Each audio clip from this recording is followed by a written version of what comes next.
నమస్కారం. రామకథల ఛానల్కి స్వాగతం. ఈరోజు మనం భరతుడి మీద కోపం ప్రదర్శించిన లక్ష్మణుణ్ణి శ్రీరాముడు చల్లబరుచుట అనే విషయం గురించి తెలుసుకుందాం.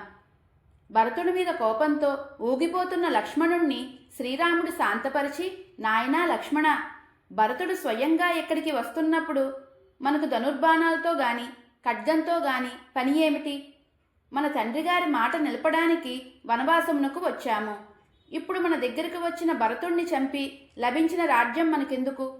ఓ లక్ష్మణ, బంధువులు గాని మిత్రులు గాని నశించుట వలన లభించే ద్రవ్యము విషంతో సమానము. అట్టి సంపదను నేనెప్పుడూ స్వీకరించను. ధర్మార్థ కామములు గాని రాజ్యం గాని నేను సోదరుల గురించి మాత్రమే కోరుకుంటాను. నా ఆయుధముల మీద ఒట్టు. లక్ష్మణ, నేను కోరుకుంటే ఈ సమస్త భూమండలమును జయించగలను గాని అధర్మంగా ఇంద్రపదవి వచ్చినను నాకు వద్దు. భరతునకు నీకు శత్రుఘ్నుడుకు లేని సుఖము నాకు మాత్రం ఎందుకు? లక్ష్మణ, భరతుడి సోదరప్రేమ చాలా గొప్పది. అతడు నాకు ప్రాణముల కంటే ఎక్కువ. నేను వనములకు వచ్చిన సంగతి భరతునకు అయోధ్యకు చేరిన తర్వాత తెలిసి ఉండవచ్చు. తట్టుకోలేక తీవ్ర దుఃఖమునకు లోనే వంశమర్యాదను అనుసరించి నన్ను చూడడానికి వస్తున్నాడు అని నేను భావిస్తున్నాను. భరతుడు బాధతో తన తల్లిని అప్రియవచములు పలికి తన తండ్రిని ప్రసన్నం చేసుకొని రాజ్యమును నాకు అప్పగించాలని ఇచ్చటికి వస్తున్నాడేమో.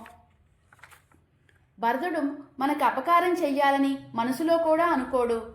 ఓ లక్ష్మణ, భరతుడు నీకెప్పుడైనా అపకారం చేశాడా? లేదు. మరి ఇప్పుడు భరతుడిని ఎందుకు అనుమానిస్తున్నావు? భరతుడు ఇక్కడికి వచ్చినప్పుడు నీవు అతనితో పరుషంగా గాని అప్రియంగా గాని మాట్లాడవలదు.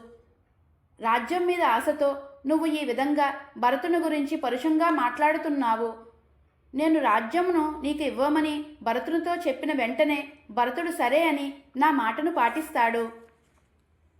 శ్రీరాముడు మాటలకి లక్ష్మణుడు సిగ్గుతో తల వంచుకొని, అన్నా, నిన్ను చూడడానికి దశరథుడే స్వయంగా వస్తున్నాడేమో అని అనెను.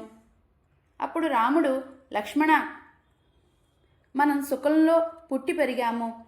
ఈ కష్టాలను తట్టుకోలేమని తలచి మన తండ్రి గారు మనల్ని అయోధ్యకు తీసుకొని వెళ్ళడానికి వస్తున్నారు అని నేను భావిస్తున్నాను.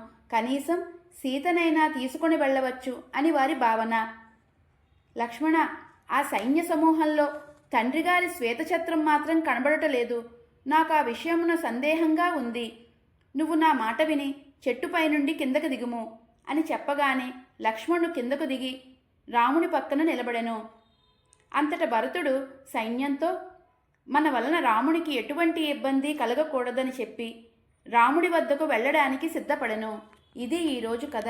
తదుపరి భాగంలో మరో అందమైన సంఘటనను తెలుసుకుందాం. ధన్యవాదములు. జై శ్రీరామ్.